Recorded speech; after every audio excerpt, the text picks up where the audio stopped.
D'abord, je voudrais saluer tous ceux qui sont venus cet après-midi nous écouter.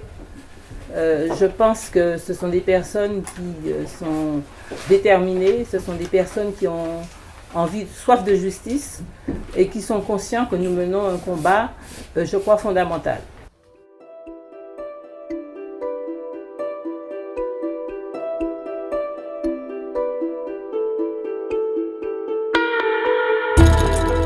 Les magistrats, les hauts magistrats, estiment que n'importe qui peut faire l'apologie de l'esclavage et de la traite négrière sans être poursuivi.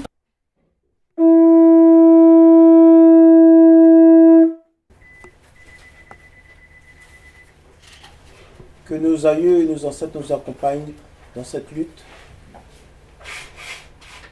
et que Tata Zambé nous accompagne. Nous sommes très ravis aujourd'hui, ici à Nantes, de recevoir 3 avocats. Maître Dominique Monotouka, Maître Claudette Duhamel que nous connaissons bien, très bien, depuis très longtemps, et Maître Maryse Duhamel qu'on reçoit, qu'on voit, qu'on rencontre pour la première fois puisqu'on n'a pas pu la rencontrer au Parlement de Bruxelles en 2013. Alors nous sommes venus hier assurer une audience de la 17e chambre du tribunal correctionnel de Paris. C'est une chambre où l'on poursuit effectivement 8 magistrats, 8 hauts magistrats de la Cour de cassation, c'est-à-dire la plus haute magistrature française. Le MIR, le MNH et d'autres associations qui vont se joindre à nous, ce sont des associations qui luttent pour la réparation, pour la dignité de l'homme noir, vont se joindre à nous pour effectivement poursuivre ces personnes. Nous les poursuivons pourquoi? C'est parce qu'ils ont estimé que nous n'avons pas droit à notre dignité. Ils ont relaxé quelqu'un, on dit béquet, mais en fait c'est un colon blanc, un descendant d'esclavagistes, qui s'était permis de tenir des propos éminemment racistes et puis des propos apologétiques, c'est-à-dire faisant l'apologie de l'esclavage, notamment en disant que l'esclavage avait aussi de bons côtés. Donc des propos particulièrement graves.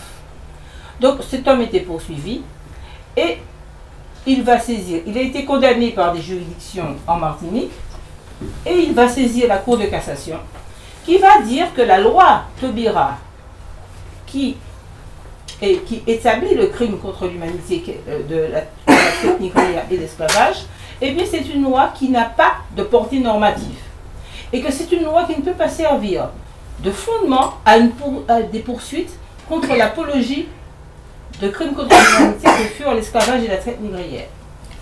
C'est très grave parce que, bon, je l'expliquerai tout à l'heure puisque ce sera mon exposé, parce qu'en fait, les magistrats, les hauts magistrats, je dis bien les plus hauts magistrats de France, estiment que n'importe qui peut faire l'apologie de l'esclavage et de la traite négrière sans être poursuivi parce que tout simplement la loi Taubira est une coquille vide et que ça ne sert qu'à reconnaître et non pas à être appliqué, ce qui est une hérésie totale en matière de droit français.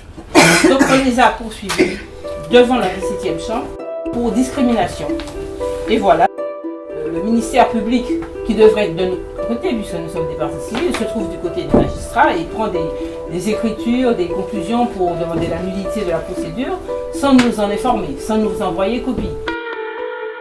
Nous venons de Martinique, on arrive le jeudi matin, on va au dossier le jeudi après-midi et on trouve ces conclusions.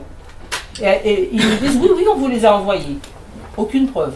Donc nous avons demandé qu'on nous envoie ces documents officiellement afin que nous puissions les examiner et y répondre. Donc voilà la raison pour laquelle cette affaire vient le 4 juillet sur les nullités du procureur de la République et le 28 avril sur le fond. C'est-à-dire qu'on va plaider le fond du dossier. Ce qu'ont dit les magistrats là, la portée, le caractère éminemment raciste des propos de ces magistrats-là.